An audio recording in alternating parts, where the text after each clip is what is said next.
Social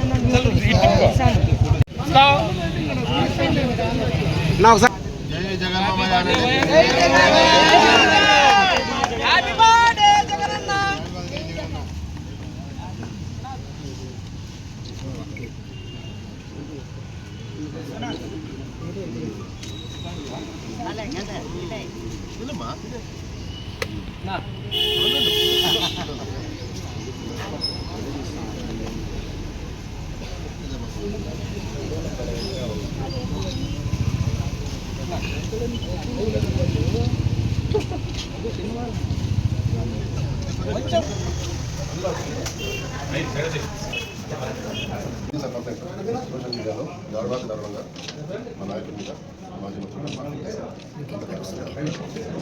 యేసుక్రీస్తు మొహంలో కూడా జగన్మోహన్ రెడ్డి మన ప్రియతమ నేత మాజీ ముఖ్యమంత్రి వర్యులు వైఎస్ఆర్ కాంగ్రెస్ పార్టీ అధ్యక్షులు జన్మదినాన్ని పురస్కరించుకొని బాలబాలికల ఆధ్వర్యంలో ఈరోజు వారి జన్మదిన కార్యక్రమం చేయడం జరిగింది. 5 సంవత్సరాల పాటు అన్ని వర్గాల ప్రజలను సంక్షేమం మరియు అభివృద్ధి రెండు కళ్ళుగా సాగిన పాలన ఒకసారి గుర్తు తెచ్చుకుంటూ అభాగ్యుల పట్ల పీడిత తాడిత ప్రజల పట్ల ఆయన గల అనురాగాన్ని గుర్తు చేసుకుంటూ అభివృద్ధి క్రమంలో గ్రామాన అభివృద్ధి చేకుంటూ పాలనను ముంగిటి వద్దకు తీసుకొచ్చిన వైనమైతేనేమి, విద్యా వైద్యం ప్రజలకు అందుబాటు తీసుకొచ్చిన విధానం అయితేనేమి, ఎంతో పొడవైన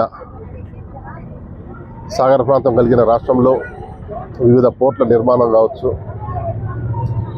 ప్రభుత్వ వైద్య కళాశాలల నిర్మాణం కావచ్చు, సచివాలయాల నిర్మాణం కావచ్చు, ఎన్నో అభివృద్ధి కార్యక్రమాలు చేపట్టిన మనిషి యొక్క జన్మదినాన్ని ఈరోజు బాలబాలికల మధ్యన జరుపుకోవడం జరిగింది. అదేవిధంగా ఇవాళ కూటమి ప్రభుత్వం అధికారంలోకి వచ్చిన తర్వాత వారు చేసిన హామీలను విస్మరించడమే కాకుండా వారి వైఫల్యాలను ప్రజల దృష్టికి మరల్చకుండా వైఎస్ఆర్ కాంగ్రెస్ పార్టీ పైన ఏదో ఒక సందర్భంలో బురద జల్లే కార్యక్రమాలు చేస్తూ ఉన్నారు. ఈ డైవర్షన్ రాజకీయాలకు పరాకాష్ఠగా జగన్మోహన్ రెడ్డి గారిని, జగన్మోహన్ రెడ్డి గారి కుటుంబ సభ్యులను కూడా సోషల్ మీడియాలో నీచంగా ట్రోల్ చేస్తున్న వైనాన్ని గమనిస్తూ ఉన్నాం. ఈరోజు సోషల్ మీడియాలో అత్యంత సభ్య సమాజం తల దించుకునేలా ఇద్దరు మాజీ మంత్రులతో విడుదల రజనీ గారు, రోజా గారితో ఆయన ఫోటోను పెట్టి చాలా అసభ్యంగా మార్ఫింగ్ చేసి, అదేవిధంగా జీసస్ క్రైస్ట్ మొహంలో కూడా జగన్మోహన్ రెడ్డి గారి ఫోటోను మార్ఫింగ్ చేసి రెండు మతాల మధ్య చిచ్చు పెట్టే కార్యక్రమం జరుగుతూ ఉంది. దాన్ని మేము నిరసిస్తూ ఉన్నాం. ఇవాళ పోలీస్ స్టేషన్లో కంప్లైంట్ చేయబోతూ ఉన్నాం. దీని వెనుకంతా కూడా ఆదినాయకుడు, వారి కొడుకు లోకేష్ వీళ్ళ పాత్ర ఉంది. ఖచ్చితంగా ఏ విధంగా అయితే సోషల్ మీడియా పేరుతో కాంగ్రెస్ పార్టీ కార్యకర్తలను మీరు ఏదో చట్టం పరంగా మీరు శిక్షిస్తామని అనుకుంటా ఉన్నారో, అదేవిధంగా